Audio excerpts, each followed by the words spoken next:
타인의 얼굴을 잃어버린 사람들이라는 제목으로 같이 말씀 나누겠습니다. 제가 아직까지 감기가 조금 남아 있어가지고 감기가 강한 건지 제가 약한 건지 아마도 둘 다 같은데 감기가 좀 길게 갑니다. 그래서 중간에 좀 기침이 나올 수도 있고 제가 좀 물을 마실 수도 있는데 그 점을 조금 양해 부탁드리고 말씀을 함께 나누도록 하겠습니다. 반사회적인 성격 유형 중에 하나인 이 사이코패스의 특징 중에 하나는 극단적인 자기 중심성 때문에 다른 사람에 대해서 전혀 공감을 하지 못한다는 것입니다. 어느 정도냐면 우는 사진 3개와 웃는 사진 1개를 보여주면서 어떤 게 웃는 사진인지 골라봐라고 하면 우리는 다 고를 수 있잖아요. 그런데 이 사이코패스는 그것을 고르지 못한다고 합니다. 그러니까 사람의 표정이 어떠한지 감정이 어떠한지 읽을 수가 없는 것이죠. 그래서 이 사이코패스가 사람을 쉽게 죽이는 것입니다. 살인으로 얻는 자신의 쾌락을 생각할 뿐이고 죽어가는 사람의 고통이 어떤지 그리고 그 사람의 일그러지는 얼굴이 어떤지가 보이지 않기 때문입니다. 한마디로 이 극단적인 자기 중심성에 갇혀서 타인의 얼굴을 잃어버린다고 하는 것이죠. 얘가 좀 극단적일 수는 있지만 오늘 본문의 핵심이 바로 이렇습니다. 사람이 자기 중심적으로 될수록 타인의 얼굴을 잃어버린다고 하는 것. 나에게 집중하면 집중할수록 다른 사람이 어떻게 되든 상관하지 않는 것이죠. 특히 오늘 본문에서는 자신의 쾌락이나 이익 그리고 정의와 이념에 집착하면 집착할수록 더욱 그렇게 된다는 것을 우리에게 보여줍니다.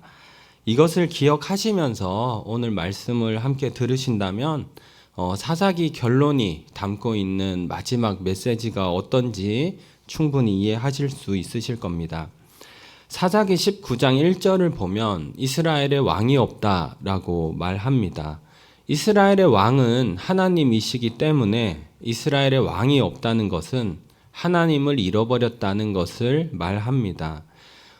다시 말해서 지금부터 시작되는 사사기의 이야기는 하나님을 잃어버렸기 때문에 나타나는 일이다라고 하는 것을 이렇게 표현하는 것이죠. 에브라임 산지에 한 레위인이 살고 있었습니다. 이 레위인은 유다 베들레헴 출신이었던 한 여자를 첩으로 맞이하게 됩니다. 여기에서 첩이란 두 번째 부인을 가리키는 말이지만 말이 좋아서 두 번째 부인이지 사실상은 성적 욕구를 해소하기 위해서 돈을 주고 구매한 물건에 가까웠습니다. 그래서 사사기 19장 27절을 보면 이 레위인을 가리켜서 여자의 남편이라고 표현하지 않고 여자의 주인이다 라고 표현을 하는 것이죠. 너무나 당연한 말이겠지만 다른 사람의 성적 욕구를 해소시켜주기 위한 물건으로 산다는 것은 고통스러운 일이겠죠. 그렇다 보니 이 여자가 그 생활을 견디지 못하고 아버지의 집으로 도망을 가게 됩니다. 2절에 보면 그 첩이 행음하고 남편을 떠났다고 되어 있는데 여기에서 행음했다는 것은 화가 났다 또는 싫어했다라고 번역을 할 수가 있습니다. 그래서 여자는 행음을 하고 남편을 떠난 것이 아니라 자신이 처하고 있는 상황이 너무나 싫어서 그리고 자신이 있는 상황이 너무나 화가 나서 아버지의 집으로 도망을 간 것입니다. 그리고 4달이 지난 후에야 이 레위인은 여자를 찾으러 갑니다. 4달 동안 찾으러 가지 않은 이유는 분명합니다. 왜냐하면 돈을 주고 구매한 물건이었기 때문에 그리 중요하지 않았기 때문입니다. 반대로 4달이 지난 후에 찾아간 이유도 분명하죠. 그 여자를 통해서 얻을 성적 쾌락을 생각했기 때문입니다. 찾으러 간 이유나 찾으러 가지 않은 이유나 무엇이 되었든지 간에 이 레위인은 자신을 중심으로 생각할 뿐입니다.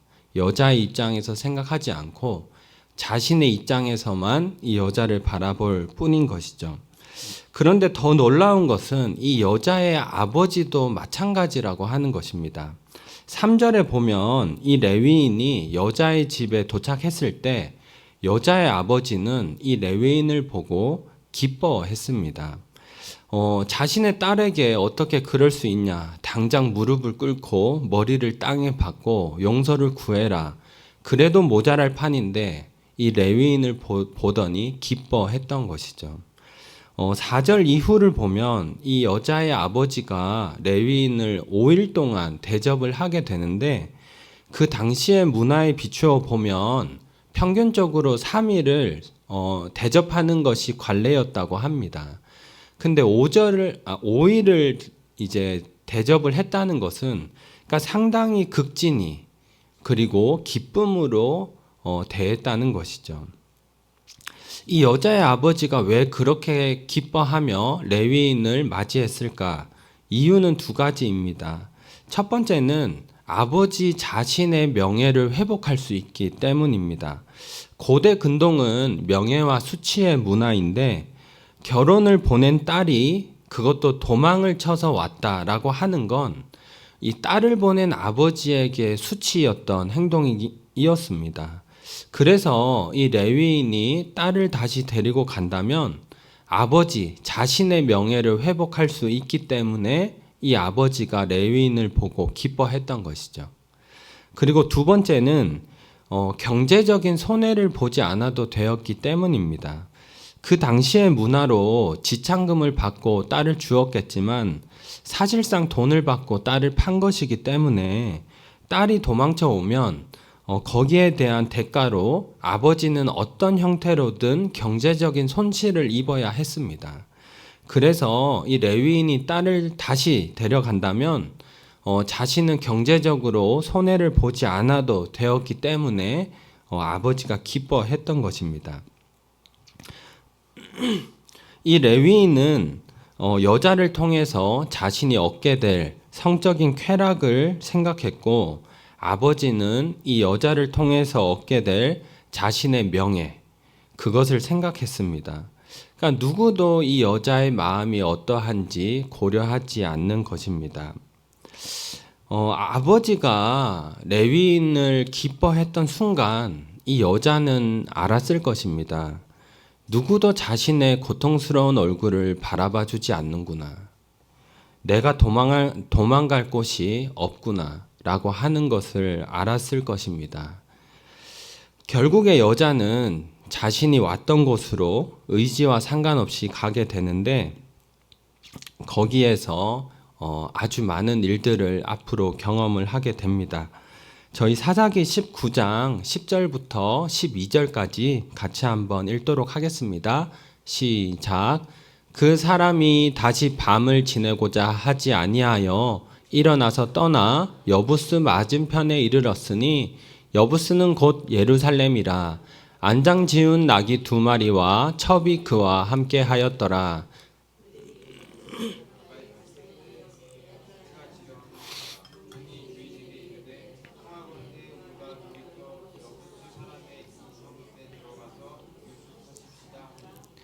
주인이 그에게 이르되 우리가 돌이켜 이스라엘 자손에게 속하지 아니한 이방 사람의 성읍으로 들어갈 것이 아니니 기브아로 나아가리라 하고.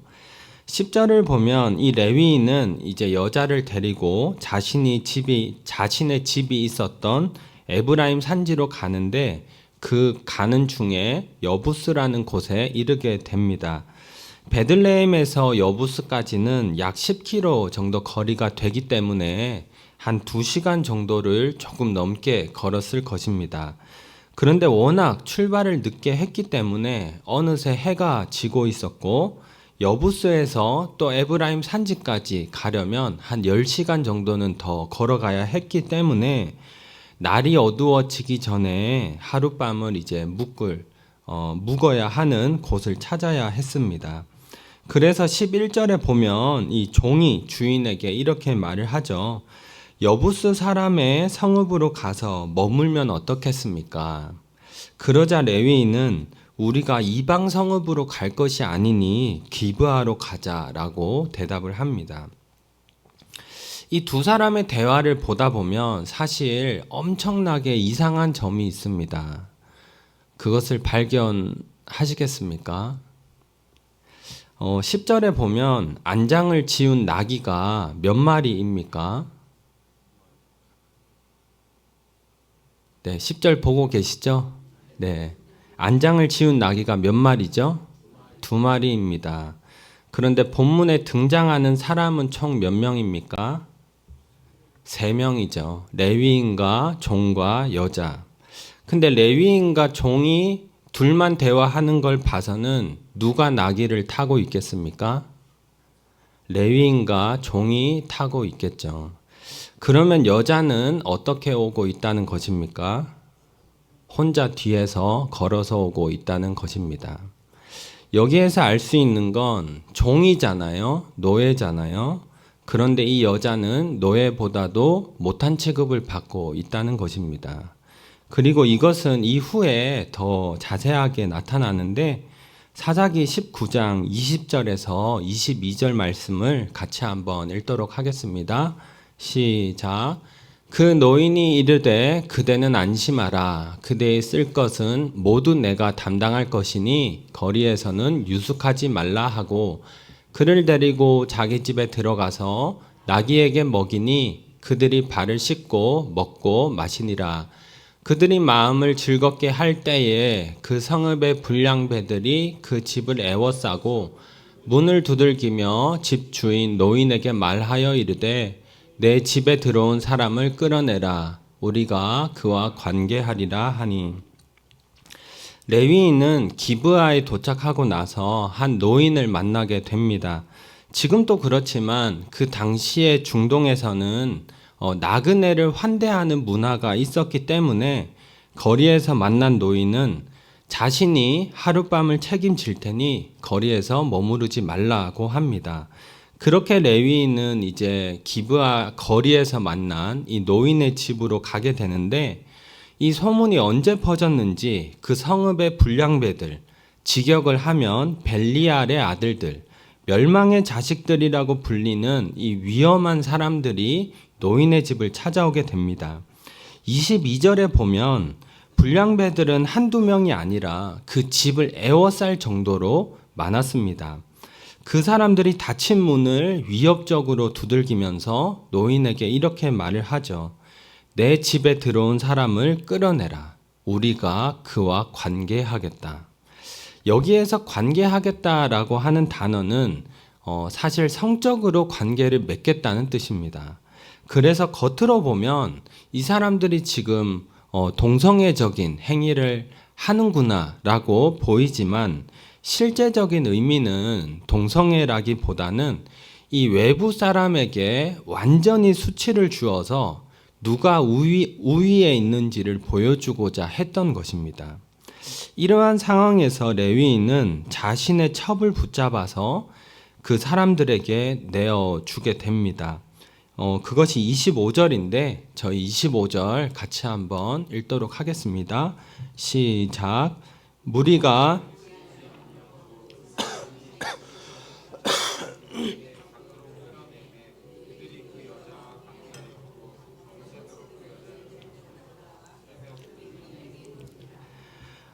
레위인은 자신의 첩을 붙잡아서 밖으로 끌어냈습니다. 여기에서 붙잡았다라고 하는 단어는 강하게 힘을 써서 붙잡는다는 단어입니다. 왜 강하게 붙잡았겠습니까? 당연한 것이지만 여자가 가기 싫어서 저항을 했던 것입니다. 불량배들에게 가면 어떤 험한 꼴을 당할지 모르는데 그냥 순순히 자기 발로 갈 사람이 있겠습니까? 그리고 불량배들은 남자를 원했는데 그러면 종도 있잖아요. 그런데 왜 레위인은 종이 아니라 여자를 붙잡아서 밖으로 내던졌겠습니까? 아까도 봤다시피 레위인이 생각할 때 여자가 종보다 가치가 없다고 생각을 했던 것입니다. 그래서 레위인은 이 가기 싫다고 저항하는 여자를 강하게 붙잡아서 밖으로 끌어냈던 것이죠. 결국에 이 여자는 자신의 의지와 상관없이 불량배들에게 던져졌고 불량배들은 밤새도록 그 여자를 윤관했습니다. 이 일로 인해서 레위인은 자신이 이 기브아 사람들에게 굉장한 모욕을 당했다고 생각하고 이것을 복수하고자 하는데 그 방법이 굉장히 잘못됐는데 그 복수의 방법으로 택하는 것이 이 여자를 죽이는 것이었습니다. 그것이 28절과 29절에 나오는데 같이 한번 읽도록 하겠습니다. 시작. 그에게 이르되 일어나라 우리가 떠나가자 하나 아무 대답이 없는지라. 이에 그의 시체를 나귀에 싣고 행하여 자기 곳에 돌아가서 그 집에 이르러서는 칼을 가지고 자기 첩의 시체를 거두어 그 마디를 찍어 12덩이에 나누고 그것을 이스라엘 사방에 두루 보내매. 밤새도록 윤간을 당해서 쓰러져 있는 여자에게 레위인은 아침에 일어나서 가자라고 명령을 하고 그렇지만 여자는 아무 대답이 없습니다. 그리고 28절을 보면 이 레위인은 그녀의 시체를 나귀에 싣고 집으로 돌아왔다고 하죠. 그런데 원문에 보면 그녀의 시체를 나귀에 실었다 이렇게 되어 있지 않고 시체라는 말은 없고 그냥 그녀를 나귀에 실었다 이렇게 되어 있습니다. 그러니까 레위인이 명령을 했는데 아무런 대답이 없자 죽었다고 생각해서 그녀의 시체라고 번역을 했지만 시체라는 말은 원문에는 없습니다. 저는 이 여자가 사실 죽었다고 생각하지는 않습니다. 왜냐하면 이 성인 여자가 비록 험한 일이긴 하지만 몇 시간 동안 윤간을 당했다고 죽지는 않기 때문입니다. 그래서 저는 아마도 기절을 했거나 숨만 붙은 채로 쓰러진 상태가 아니었을까라고 생각을 합니다. 이런 관점에서 보면 레위인은 이 죽은 시체를 토막낸 것이 아니라 살아 있었던 사람을 칼로 내려쳐서 12토막을 만드는 토막 살인을 한 것입니다. 29절에 보면 이 레위인은 칼을 가지고 자기 첩의 시체를 거두었다. 여기에서도 시체라는 말은 없습니다. 그리고 거두었다라는 단어는 아까 불량배들에게 끌어낼 때 강하게 붙잡았다라는 단어와 같은 단어이거든요. 여기에서도 왜 레위인이 여자를 강하게 붙잡았겠습니까? 여자가 저항을 했던 것입니다. 그래서 강하게 붙잡고 칼로 내려쳤다라고 하는 것이죠. 그 당시에 칼이라고 하면 청동으로 된 칼이었기 때문에 한 번에 한다고 되겠습니까? 그렇지가 않습니다. 사람을 토막 내려면 같은 곳을 수십 번은 내려쳤다라고 하는 것이죠. 집안에 피가 사방으로 튀고 여자의 비명소리가 가득했지만 레위인은 그 비명소리를 듣지 못하는 겁니다. 고통에 일그러지는 여자의 얼굴을 보지 못하는 것이죠. 왜냐하면 내가 기브아 사람들에게 받았던 모욕과 수치를 갚아주어야 한다는 그 생각밖에 없었기 때문에 그래서 이 여자의 고통스러운 얼굴과 비명을 듣지 못했던 것입니다. 한마디로 레위인은 이 자기 중심성에 갇혀서 타인의 얼굴을 잃어버렸고 그 결과로 이 여자를 잔인하게 죽였다라고 하는 것이죠. 이것을 보면 누구나 이 레위인이 정말 너무하다라고 생각할지 모르지만 제가 설교 처음에서 얘기했다시피 이것은 하나님을 잃어버린 사람이라면 누구나 될 수 있다라고 사사기는 이야기합니다. 사사기 19장을 보면 사실 등장하는 사람들의 이름이 없습니다. 레위인의 이름도 없죠. 여자의 이름도 없고 여자의 아버지, 불량배들 모두의 이름이 없습니다. 왜냐하면 이것은 익명성의 기법이라고 할 수 있는데 누구나 가해자가 될 수 있고 누구나 피해자가 될 수 있다는 겁니다. 하나님을 잃어버린 사회에서는 누구나 가해자가 되고 누구나 피해자가 될 수 있다는 것을 이 이름이 없는 이 익명성의 기법을 통해서 우리에게 알려주는 것이죠. 여기에서 어떤 분은 이렇게 질문할 수도 있습니다. 아니, 하나님을 잃어버렸다고 해서 왜 우리가 타인의 얼굴을 잃어버리고 누군가에게 잔인해질 수 있느냐? 이렇게 물어볼 수도 있겠죠. 많은 대답을 하고 싶지만 간단하게 두 가지만 대답하겠습니다. 첫 번째는 이 사람의 자기중심성은 우리가 하나님 안에서만 해결할 수 있기 때문입니다. 사실 이 자기중심성이 죄의 문제 아닙니까? 죄의 본질 아닙니까? 그래서 이 죄의 문제, 자기중심성의 문제는 하나님 안에서만 해결할 수 있는데 하나님이 없으면 그것을 해결할 수 없고 그 결과로 타인의 얼굴을 잃어버릴 수 있다는 것입니다.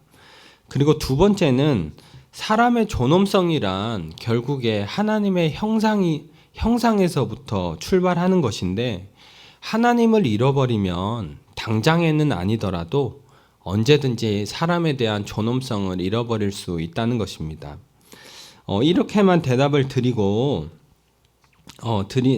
지금 이 시간에 짧게만 대답을 드리겠지만 이후에 사사기의 본문은 우리가 타인의 얼굴, 그러니까 잃어버렸던 이 다른 사람의 고통, 그 슬픔, 이런 것들을 회복하기 위해서는 하나님을 찾아야 한다는 것을 우리에게 알려줍니다. 그것이 사사기 20장에 나오는데 저희 사사기 20장 12절부터 13절을 같이 한번 읽도록 하겠습니다. 시작. 이스라엘 지파들이 베냐민 온 지파의 사람들을 보내어 두루 다니며 이르기를 너희 중에서 생긴 이 악행이 어찌 됨이냐. 그런즉 이제 기브아 사람들 곧 그 불량배들을 우리에게 넘겨주어서 우리가 그들을 죽여 이스라엘 중에서 악을 제거하여 버리게 하라. 베냐민 자손이 그들의 형제 이스라엘 자손의 말을 듣지 아니하고. 레위인이 이 여자의 시체를 이스라엘 각 지파에게 보내고 이스라엘 각 지파들은 이 레위인에게 찾아와서 이 악한 일이 어떻게 된 것이냐고 묻습니다. 그때 레위인이 이 기브아 사람들이 그랬다라는 것을 얘기하고 이스라엘 지파들은 다시 기브아 사람들을 찾아가서 그 불량배들을 내놓아라. 이 악행을 저질렀던 불량배들을 내놓아서 우리가 죽이고 정의를 실현하겠다라고 얘기를 하죠. 그래서 13절에 보면 이스라엘 지파들은 베냐민 지파에게 불량배들을 넘겨주어라고 하는데 근데 베냐민 지파가 알겠습니다 라고 하는 것이 아니라 그 불량배들이 우리 지파라는 겁니다. 우리 베냐민 지파이기 때문에 넘겨줄 수 없어 라고 하는 것이죠. 그래서 심지어는 그들을 보호하기 위해서라면 우리는 전쟁도 불사하겠어 라고 그런 모습을 보여줍니다. 이러한 상황에서 이스라엘 지파는 하나님께 올라가서 누가 먼저 전쟁을 해야 되겠습니까? 누가 먼저 올라가야 하겠습니까? 라고 물어보는데 이 18절 말씀을 보면 이스라엘 지파들이 이 베델에 올라가서 하나님께 여쭈죠. 우리 중에 누가 먼저 올라가서 베냐민 자손과 싸우리이까? 하나님께서는 유다가 먼저 가라. 그래서 유다가 먼저 올라가서 전쟁을 합니다. 근데 전쟁을 했는데 패배를 했던 거예요. 그래서 또다시 이렇게 하나님께 물어봅니다. 여호와 앞에서 저물도록 울면서 내 형제 베냐민 자손과 싸우리이까? 첫 번째 물어볼 때는 울지도 않았는데 두 번째 물어볼 때는 울면서 그리고 그냥 베냐민 자손이 아니죠.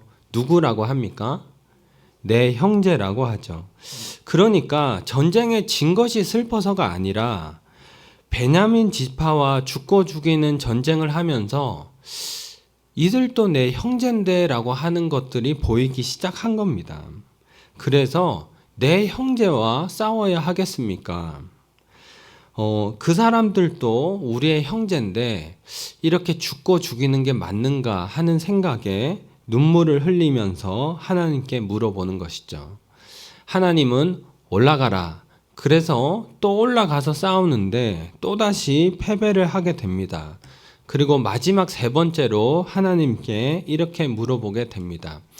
이번에는 하나님 앞에 앉아서 금식을 하고 번제와 화목제를 하나님 앞에 드린 후에, 그리고 28절을 보면 내 형제 베냐민 자손과 싸우리이까 말리이까. 이 전에 두 번은 말리이까 하는 질문은 없었습니다. 누가 먼저 싸워야 하겠습니까? 여기까지였는데 싸우긴 싸울 겁니다. 근데 누가 먼저 싸워야 하겠습니까? 라고 물어봤는데 마지막 세 번째 질문 때는 싸우리이까 말리이까. 하나님의 뜻이 아니라면 우리가 싸우지 않을 수도 있습니다. 다시 말해서 이스라엘 백성들은 이 전쟁이 하나님의 뜻에 합당한지 합당하지 않은지를 물어봤다는 것이죠. 이렇게 사사기 20장에서 이스라엘 지파들이 물었던 이 세 번의 질문은 우리가 그리스도인으로서 선을 행하는 것, 정의를 찾아갈 때 중요한 원칙을 알려줍니다. 첫 번째 질문은 범주로 따지면 법과 규칙에 의한 정의를 추구하는 것입니다. 명백히 이 기브아 사람들, 베냐민 자손이 잘못했기 때문에 그들을 찾아서 죽이고 벌하는 것이 정의입니다. 그것이 마땅합니다. 여기에는 관계에 대한 인식은 없습니다. 그냥 냉혹한 사실과 판단만 있을 뿐이죠. 그런데 두 번째 질문은 이 법의 정의에서 한 발자국 더 나아가서 양심에 의한 정의를 추구합니다. 이 단계에서는 냉혹한 사실을 넘어서 관계에 대한 인식이 있는 것이죠. 아무리 그들이 잘못을 했다 하더라도 내 형제와 전쟁을 하는 게 옳은가? 아무리 옳다 하더라도 형제와 죽고 죽이는 게 과연 옳은가? 관계에 대한 인식을 하고 정의를 묻는 것입니다. 마지막 세 번째는 양심의 정의에서 한 발자국 더 나아가서 하나님에 의한 정의를 추구하는 것이죠. 하나님의 뜻이면 우리가 전쟁을 계속 할 수도 있겠지만 하나님의 뜻이 아니면 이 전쟁을 우리가 멈출 수도 있습니다. 결국 우리가 추구해야 하는 정의가 무엇이냐면 법에 의한 정의도 아니고 양심에 의한 정의도 아니고 우리 그리스도인은 하나님의 뜻에 합당한 정의를 추구해야 한다는 것입니다. 정치 철학자인 이 알레스테어 맥킨타이어, 이름이 좀 어렵죠. 여튼 뭐 그런 사람이 있는데 그런 사람이 누구의 정의인가라는 책을 썼습니다. 사람들이 정의 하는데 그 정의를 외치는 사람이 누구인지에 따라서 정의가 달라진다고 하는 것이죠. 예를 들자면 미국이 추구하는 정의와 중국이 추구하는 정의가 같습니까? 보수가 추구하는 정의하고 진보가 추구하는 정의가 같습니까? 이 노조가 추구하는 정의하고 이 기업이 추구하는 정의가 같겠습니까? 다르죠. 오늘 본문에서도 이 기브아 사람들을 심판하려는 이스라엘 사람들의 정의가 다르고 기브아 사람들을 보호하려는 베냐민 지파의 정의가 다르죠. 더 나아가서 베냐민 지파는 내 편이면 정의다. 그들이 뭐 악행을 한 거 뭐 모르겠고 그들이 내 지파기에 그들을 지키는 게 정의다. 이렇게 얘기를 합니다. 내 편이면 정이고 내 편이 아니면 불이고 그렇게 생각하면서 편을 딱 가르는 것이죠. 어떻게 생각하십니까? 내 편이면 정의입니까? 내 편이 아니면 불의입니까? 우리가 이렇게 들으면 참 웃기는 얘기다 싶지만 사실 이런 모습을 우리가 우리 사회에서 얼마나 많이 봅니까? 내 편이면 정의고 내 편이 아니면 그냥 다 불이라고 생각하고 이것이 하나님 없이 정의를 추구하는 것에 대한 한계입니다. 하나님 없는 정의는 언제든지 사람에 의해서 굽어질 수 있다는 것이죠. 이 사람에게 정의인 것이 저 사람에게 정의가 아니고, 저 사람에게 정의였던 게 이 사람에겐 정의가 아니고, 그러니까 사람에 따라서 사람의 마음에 있는 죄성, 그 자기 중심성에 따라서 정의가 왔다 갔다 할 수 있기 때문에 우리가 하나님 없는 정의를 추구하는 것을 굉장히 조심해야 합니다. 양심이라고 다르겠습니까? 이 프랑스의 철학자 블레즈 파스칼은 이렇게 얘기를 했습니다. 사람은 양심에 따라 악을 행할 때 가장 마음껏, 가장 즐겁게 악을 행한다. 양심의 거리낌이 없기 때문에 악을 행하는 경우도 있습니다. 심지어는 내 양심에 옳기 때문에 악을 행하는 사람도 많죠. 십자군이 이교도들과 싸울 때 자신들이 양심적으로 틀렸다고 생각을 했겠습니까? 오히려 양심에 너무나 옳다고 생각해서 그 이교도들을 잔인하게 죽인 것 아니겠습니까? 이 나치들이 유대인들을 학살할 때 양심적으로 틀렸다고 생각했겠습니까? 그들은 양심적으로 옳다고 생각했기 때문에 자발적으로 마음껏 즐겁게 사람들을 학살했던 것입니다. 오늘 본문에 나왔던 레위인, 여자를 죽일 때 양심의 거리낌이 있었겠습니까?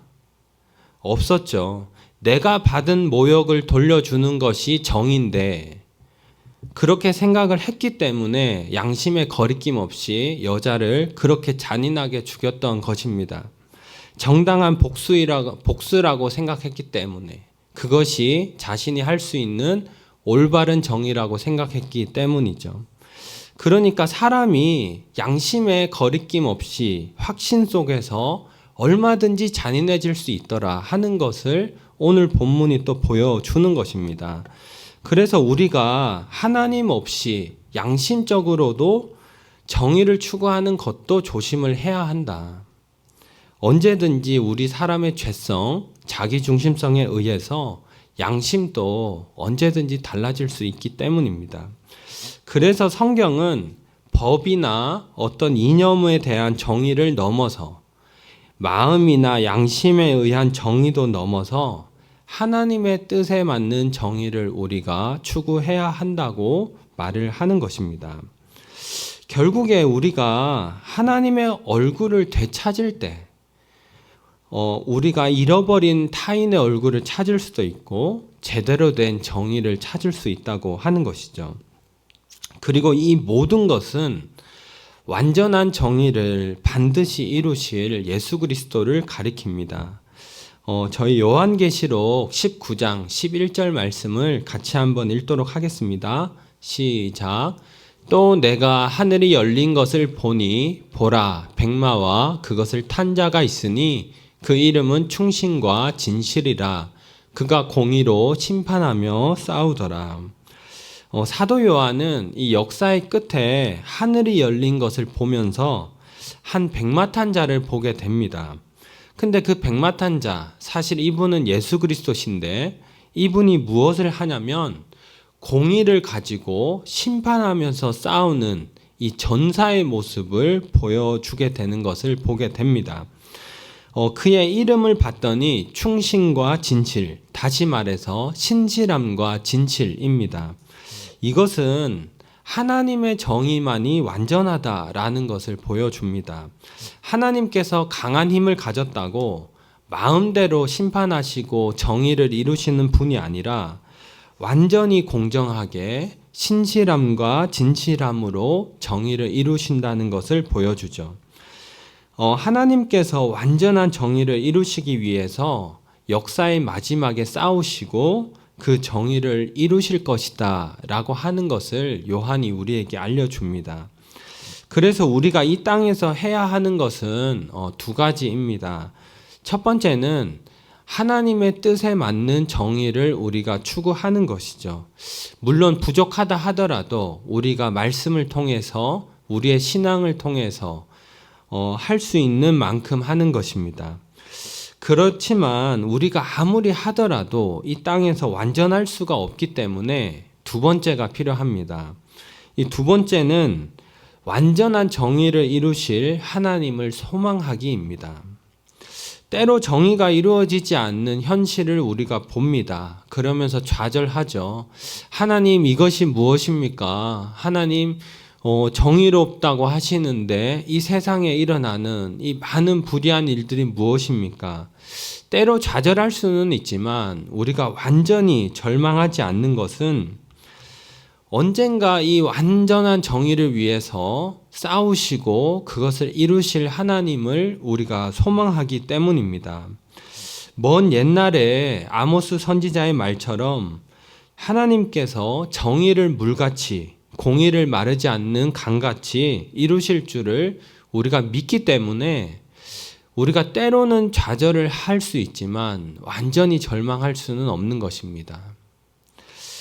우리가 바라기는 하나님이 없는 정의를 외치면서 이 편가르는 우리의 이 세상 속에서 우리는 거기에 휩쓸리지 않기를 제가 간절히 바라고, 그리고 법과 양심을 넘어서 하나님이 있는 정의, 하나님의 뜻에 맞는 정의를 우리가 추구할 수 있게 되기를 바랍니다. 마지막으로 완전한 정의를 반드시 이루실 수도 있고 아닐 수도 있는 게 아니라 완전히 이루실 그 하나님을 소망하면서 우리가 마지막까지 이 타인의 얼굴을 잃어버리지 않는, 정의에 대한 소망을 잃어버리지 않는 저희 모두가 되기를 소망합니다.